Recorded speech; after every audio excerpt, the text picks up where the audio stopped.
Good morning all student. सभी का श्याम शिक्षण संस्थान में स्वागत है।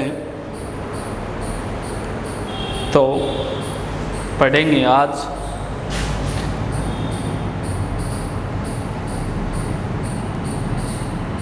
राजनीति विज्ञान BA part third. BA part third. अब पूछ ले बीए पार्ट थर्ड की बात करें। बीए पार्ट थर्ड में पढ़ रहे थे हम गुट निरपेक्षता। क्या पढ़ रहे थे? गुट निरपेक्षता।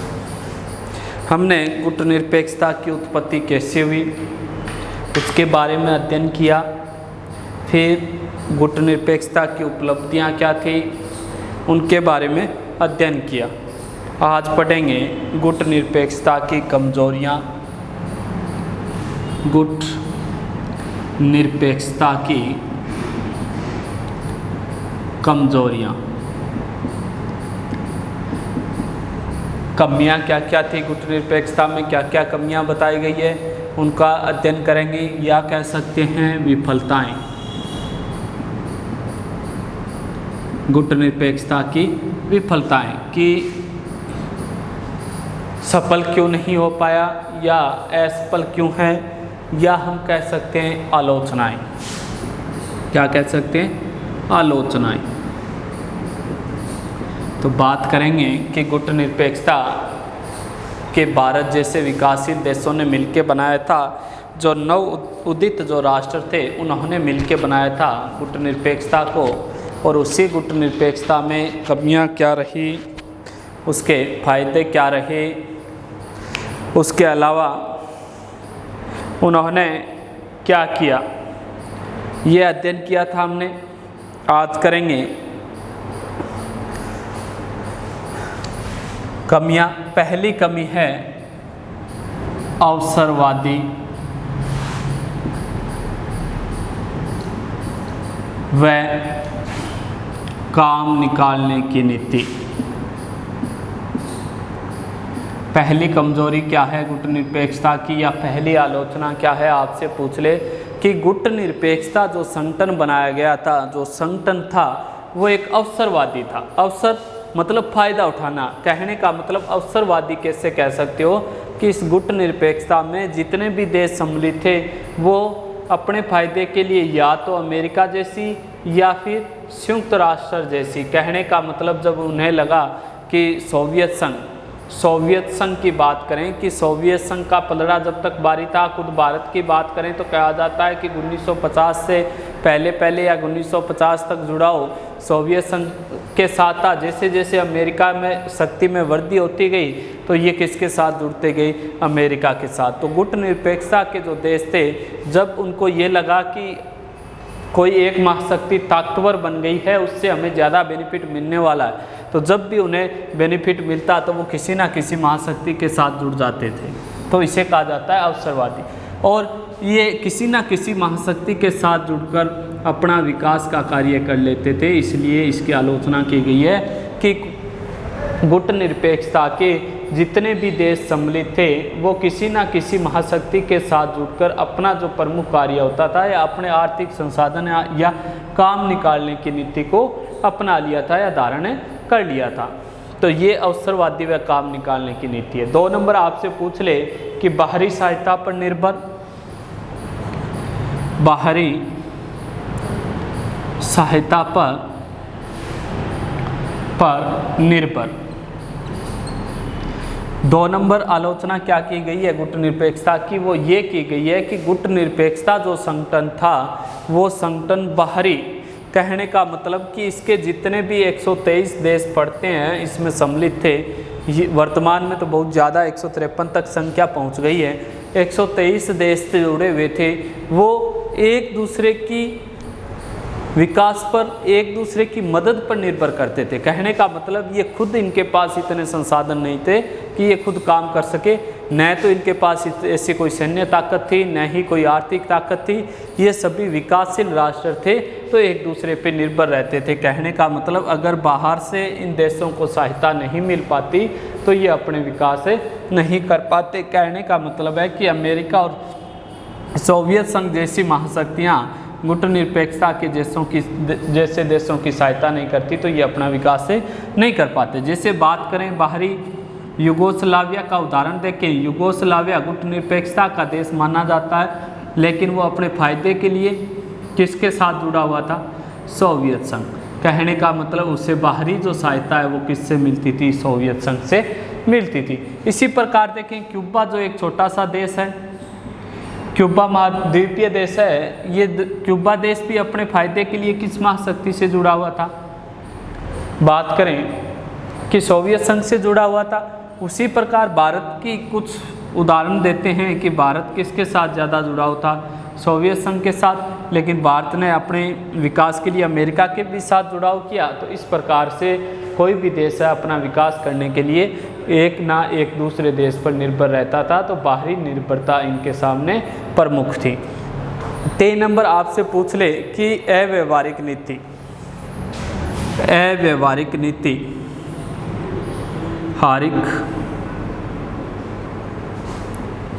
हारिक नीति। 3 नंबर क्या आलोचना की गई है इसकी? 3 नंबर जो कहा गया है गुटनिरपेक्षता की वो है कि गुटनिरपेक्षता की अव्यवहारिक नीति थी।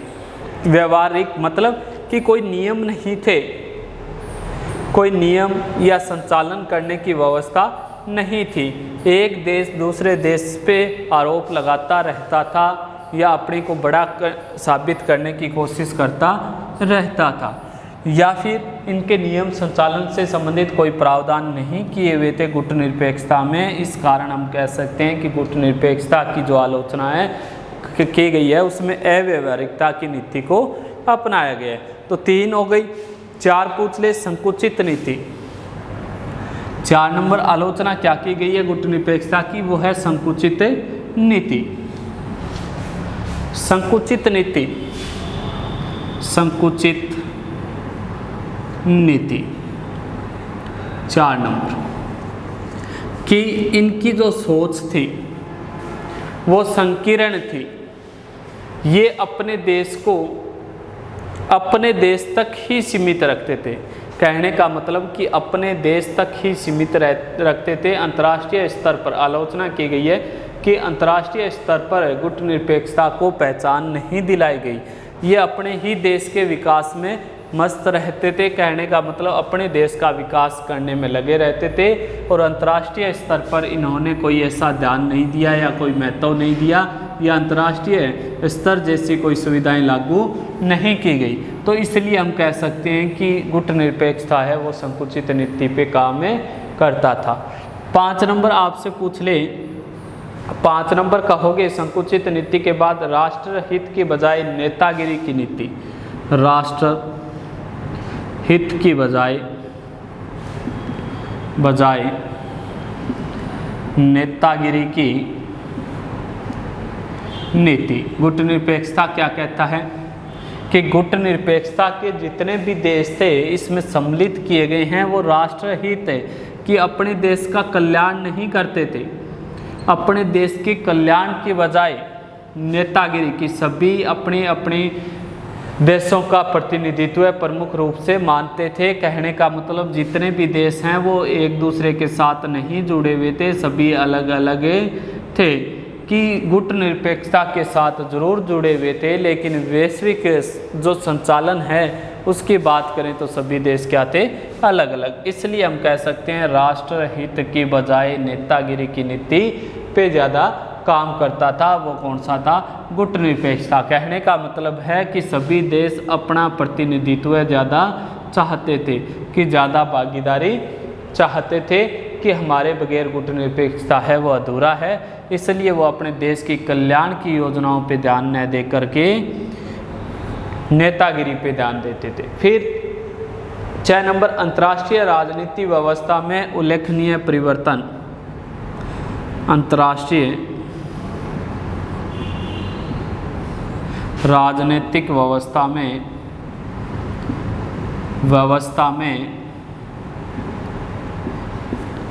उल्लेखनीय परिवर्तन न करना।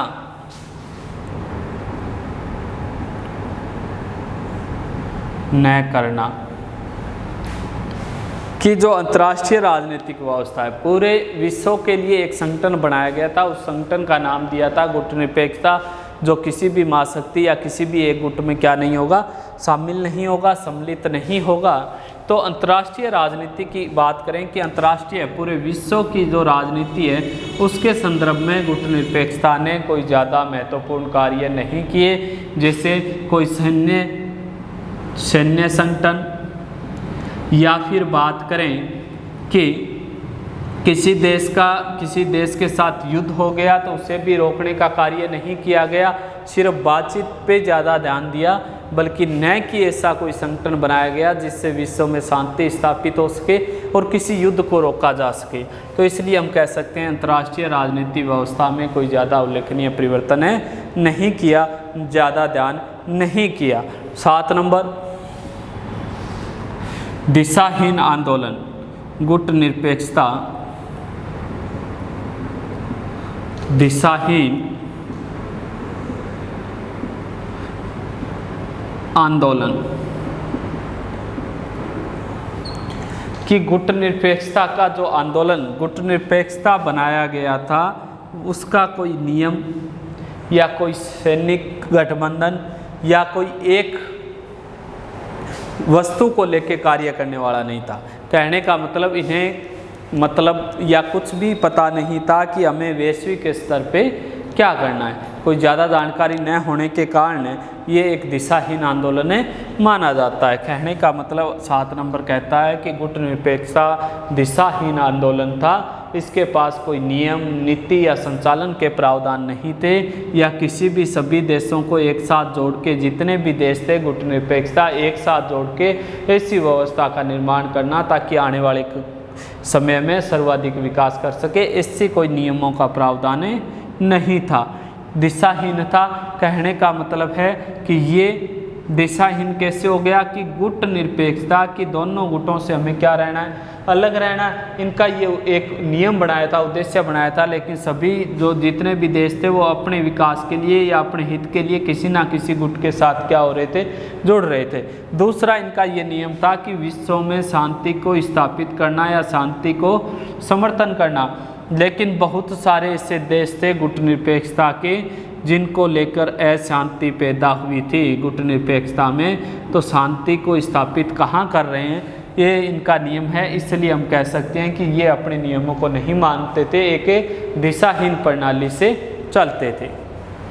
इसके बाद 8 नंबर, गुटनिरपेक्ष राष्ट्रों में बुनियादी एकता का अभाव। 8 नंबर क्या कहता है, गुटनिरपेक्षता राष्ट्रों में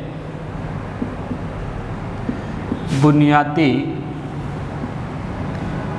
एकता का अभाव। कि गुटनिरपेक्ष राष्ट्र थे, जितने भी गुटनिरपेक्ष राष्ट्रों का एक संगठन था, उस संगठन में इनके पास ऐसी कोई बुनियादी ऐसी कोई विचारधारा नहीं थी जिसमें एकता पाई जाए। सभी देश हैं वो अलग अलग, कहने का मतलब है कि अलग अलग जितने भी गुट हैं उनसे जुड़ने की कोशिश करते थे। इसके अलावा जितने भी देश हैं वो एक दूसरे की जैसे आर्थिक मदद, आलोचना कह रहा है आर्थिक मदद या अन्य गतिविधियों के संचालन में एक साथ नहीं रहता था। कहने का मतलब कि इनमें एकता नहीं थी। अगर कहने का मतलब 153 देश अगर साथ में रहते, 123 देश मुख्य, अब वर्तमान में 153 देश अगर साथ में रहते तो कोई सैन्य समझौता या सैन्य गठबंधन नहीं था इनके पास जिससे इनमें एकता बनी रहे। तो ये अपनी सुरक्षा के लिए एक देश दूसरे देश के साथ दूसरी महाशक्ति के साथ जुड़ रहा था। इसलिए हम कह सकते हैं कि राष्ट्रीय एकता का क्या था, इनमें अभाव था। कि अपने राष्ट्र को बचाने के लिए इनके पास कोई ऐसा प्रावधान नहीं था जिससे ये एकता को स्थापित कर सकें, अपनी नीति को जारी रख सकें। तो पहले पूछ ले आपसे कि गुटनिरपेक्षता की पहली आलोचना क्या है? अवसरवादी और काम निकालने की नीति। पहली आलोचना ये रहेगी कि अवसरवादी और काम निकालने की नीति गुटनिरपेक्षता की थी कि मौके का फायदा उठाना। दूसरी अव्यवहारिक नीति कि इनकी जो नीति थी उनमें व्यवहारिकता नहीं थी बल्कि ये अपनी मर्जी के से काम करने वाले थे। तीसरी पूछ ले बाहरी सहायता पर निर्भरता कि गुटनिरपेक्षता के जितने भी देश थे वो दूसरे देशों पर निर्भर थे क्योंकि ये अपने खुद आत्मनिर्भर देश नहीं थे, आत्मनिर्भरता की कमी पाई जाती थी। फिर है 4 नंबर संकुचित नीति। इनकी जो नीति थी वो संकुचित मतलब ज़्यादा विस्तृत नहीं थी, पूरे वर्ल्ड में नहीं फैली थी, इन्होंने अपने तक ही उससे क्या रखा, सीमित रखा। 5 नंबर आपसे पूछ ले राष्ट्र हित की बजाय नेतागिरी पर ज़्यादा या नेतागिरी की नीति इन्होंने अपना रखी थी कि अपने देश का विकास करने में इन्होंने ज़्यादा अहम योगदान नहीं दिया बल्कि अपने विकास पे ज़्यादा महत्व दिया और नेतागिरी मतलब प्रमुख लीडर बनने की कोशिश की।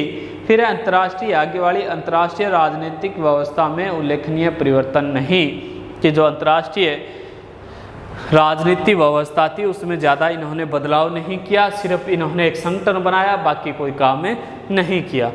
आगे वाली पूछ ले आपसे कि गुटनिरपेक्षता 7 नंबर गुटनिरपेक्षता एक दिशाहीन आंदोलन था कि सही रूप से कार्य करने वाला आंदोलन नहीं था। 8 नंबर पूछ ले कि गुटनिरपेक्ष राष्ट्रों में बुनियादी एकता का अभाव पाया जाता था। तो ये थी गुटनिरपेक्षता की कमियां। इसके बाद कमियां पढ़ ली या आलोचना पढ़ ली हमने, अब पढ़ेंगे वर्तमान में गुटनिरपेक्षता का महत्व कि वर्तमान में इसका क्या महत्व है। वर्तमान परिस्थितियों में देखें तो वर्तमान में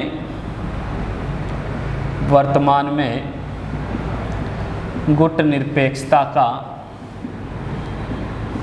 का महत्व कि वर्तमान में गुटनिरपेक्षता का क्या महत्व है। जो एक आंदोलन बनाया गया, एक संगठन बनाया गया था कि दोनों गुटों से अलग रहना, वर्तमान में ये अंतर्राष्ट्रीय व्यवस्था पे कैसे अपना महत्व रखता है। पहला नई अंतर्राष्ट्रीय व्यवस्था की मांग करना, पहला क्या कह रहा है, नई अंतर्राष्ट्रीय व्यवस्था की मांग करना कि गुटनिरपेक्षता है वो वर्तमान में एक नई अंतर्राष्ट्रीय अर्थव्यवस्था चाहता है कि पूरा विश्व है वो एक नई अंतर्राष्ट्रीय अर्थव्यवस्था बनाकर विकास करे। जैसे वर्तमान में नवीन अर्थव्यवस्था अमेरिका के माध्यम से चल रही है ऐसा माना जाता है, लेकिन ये चाहता है कि एक ऐसी व्यवस्था का प्रावधान हो जिससे गुटनिरपेक्षता और गुटनिरपेक्षता के सभी राष्ट्रों का या फिर जितने भी देश हैं उनका विकास हो सके। 2 नंबर पूछ ले आणविक निशस्त्रीकरण के लिए दबाव डालना। आणविक निशस्त्रीकरण के लिए दबाव डालना। 2 नंबर क्या कह रहा है कि जो आणविक परमाणु जैसे घातक हथियार बन रहे हैं, हथियार तेज गति से विकास कर रहे हैं, तो उनको रोक लगाने के लिए गुटनिरपेक्षता क्या कर रहा है, दबाव बना रहा है बार बार कि आप ऐसे हथियारों का इस्तेमाल मत कीजिए या ऐसे हथियारों को मत बनाइए जिससे पूरे विश्व को नुकसान हो। तो रोकने का काम कौन करता है, गुटनिरपेक्षता कर रहा है। 3 नंबर पूछ ले दक्षिण सहयोग को प्रोत्साहन। दक्षिण सहयोग को प्रोत्साहन।